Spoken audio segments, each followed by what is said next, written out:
Hello guys, আসসালামু আলাইকুম। আজকে আমরা ভেড়ামারার উদ্দেশ্যে রওনা হব। ভেড়ামারাতে আমরা কি কি আছে, ভেড়ামারার দর্শনীয় স্থানগুলো আজকে আপনাদেরকে ঘুরে ঘুরে দেখাবো। সো গাইস, চলুন ভেড়ামারার উদ্দেশ্যে যাওয়া যাক।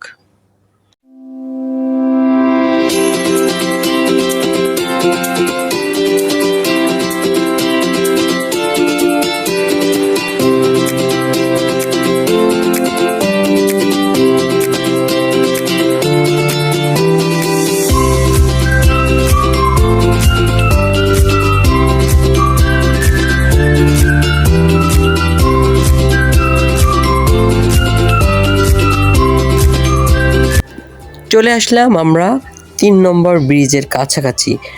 নতুন তৈরি হয়েছে এই ৩ নম্বর ব্রিজটি। অনেক অপরূপ সৌন্দর্য নিয়ে ৩ নম্বর ব্রিজটি তৈরি হয়েছে। দারুণভাবে এই ব্রিজটি তৈরি হওয়ার কারণে পথযাত্রীরা থেকে শুরু করে সবাই এই ব্রিজটা দিয়ে পার হতে পারছে। বড় বড় যানবাহন সহ সব কিছুই এখন এই ব্রিজটার উপর দিয়ে চলাচল করতে সক্ষম হয়েছে। কিছুদিন যাবৎ অসুবিধা হলেও ব্রিজটি এখন খুলে দেওয়ার কারণে মানুষজনের যাতায়াতে ভীষণ সুবিধা হয়েছে।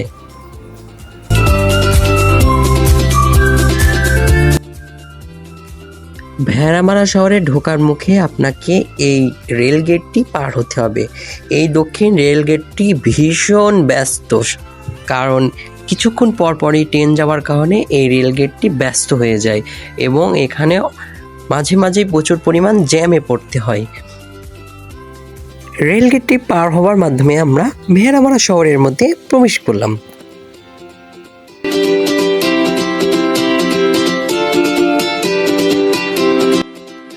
আমরা একটা গলির মধ্যে দিয়ে ভেড়ামারা শহরের উদ্দেশ্যে রওনা হয়েছি। সর্বপ্রথম আপনারা ভেড়ামারা মডেল হাই স্কুল দেখতে পারবেন। তারপরে আপনারা ভেড়ামারা কেন্দ্রীয় জামে মসজিদটি লক্ষ্য করতে পারবেন। এখানে প্রতি ওয়াক্ত নামাজে প্রচুর পরিমাণ মুসল্লির মাধ্যমে জামাতের সহিত নামাজ আদায় করা হয়। আপনারা চলে আসুন এই যে মসজিদে নামাজ আদায় করতে।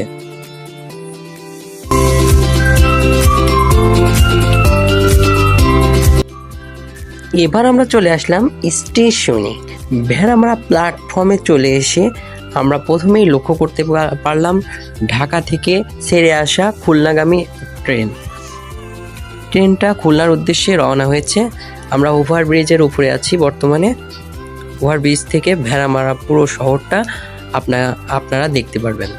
ভেড়ামারা শহরটা পুরো দেখার জন্য আপনাকে ওভারব্রিজের উপর উঠতে হবে এবং চারিদিকে তাকিয়ে দেখতে হবে।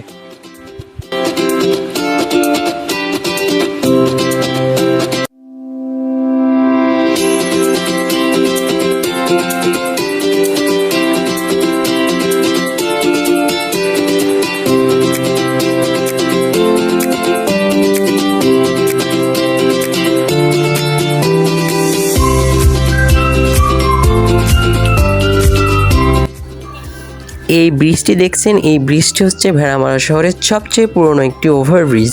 এই ওভারব্রিজের মাধ্যমে আপনারা ঝুঁকিপূর্ণতা এড়িয়ে এক প্ল্যাটফর্ম থেকে অন্য প্ল্যাটফর্মে ওভারব্রিজের মাধ্যমে যেতে পারবেন এবং সড়ক পথও অতিক্রম করতে পারবেন। তাই আসুন আমরা সবাই সড়ক এবং রেলপথ না ব্যবহার করে ওভারব্রিজটা ব্যবহার করে ঝুঁকিপূর্ণতা এড়িয়ে সাবধানতা অবলম্বন করে নিজের জীবন নিজেই সুরক্ষিত করি।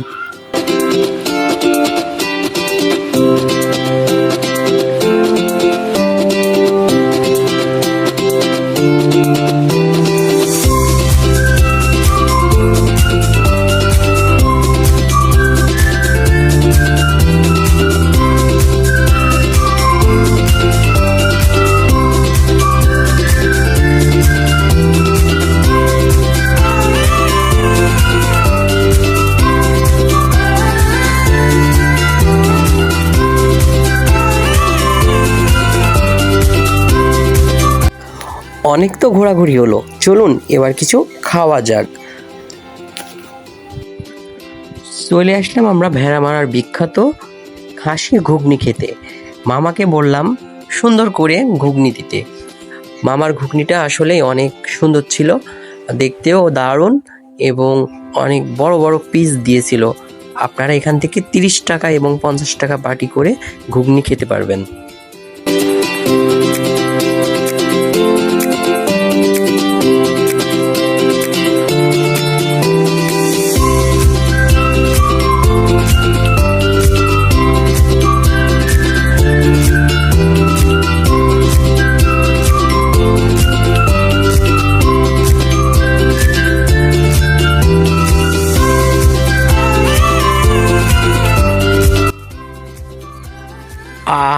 ঘুগনিটা আমার মুখে নিতেই বাহ, দারুণ স্বাদ, সেই স্বাদ, অস্থির লাগছে ঘুগনিটা। আপনাদেরকে বলে বোঝাতে পারবো না এই ঘুগনিটা কী পরিমাণ স্বাদ লাগছে।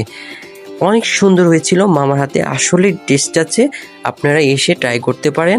এখানকার ঘুগনিটা আসলেই অনেক সুন্দর হয়, অনেক টেস্টি এবং সুন্দরপূর্ণ।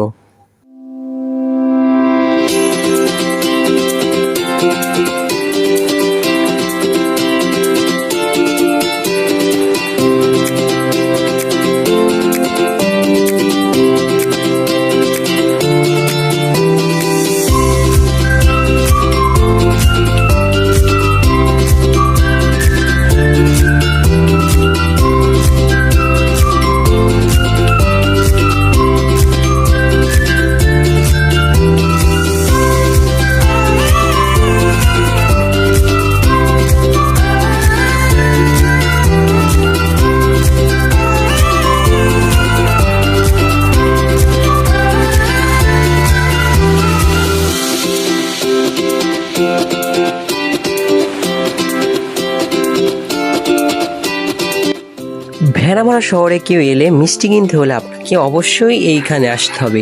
এখানে রয়েছে পাবনা সুইট, ভেড়ামারার বিখ্যাত পাবনা সুইট আছে।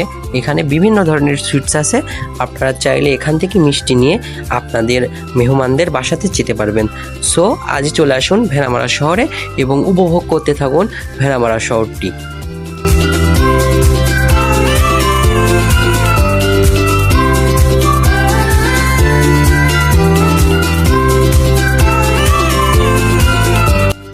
ভেড়ামারার স্পেশাল পেঁয়াজি খেতে চাইলে আপনাকে অবশ্যই আজাদ কাকার দোকানে আসতে হবে। এটা বড় মসজিদ গলির প্রথমেই।